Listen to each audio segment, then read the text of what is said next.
अपना पति से कहतरी का कहतरी ब्याजी अरे गइल परदेसवा छोड़ी के देसवा आहा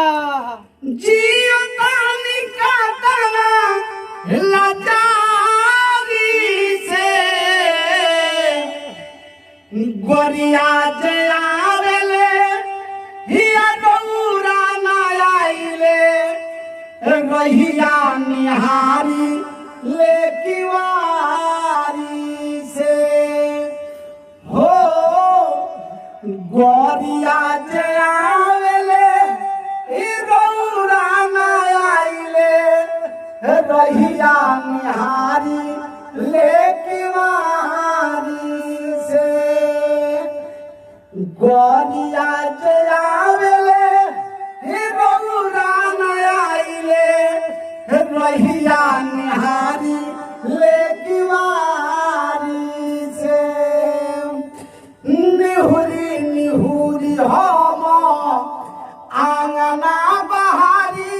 ले आधी आधी रतिया के जागले गुजारी ले का कहीं ब्याजी जैसे एगो बिरहन औरत है अपना पति से कहतरी का कहतरी ब्याजी तनी लाइन में आके हम रोज फोन करिले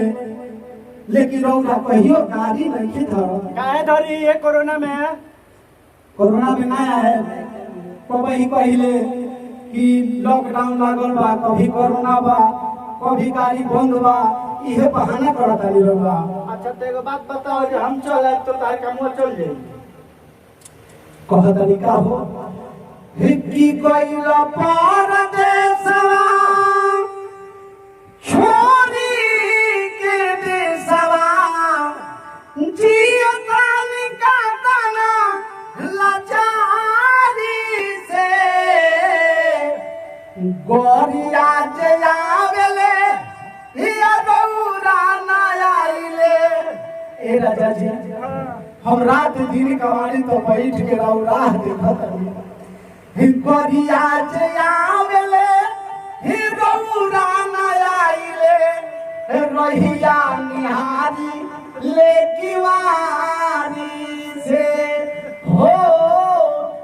गोरिया जे आवेले डोरा ना आइले रहिया निहारी लेकिवारी से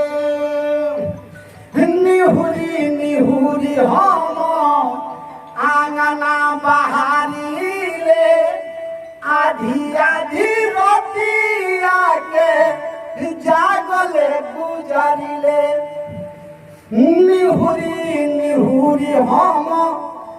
आंगना बहारी ले आधी आधी रतिया के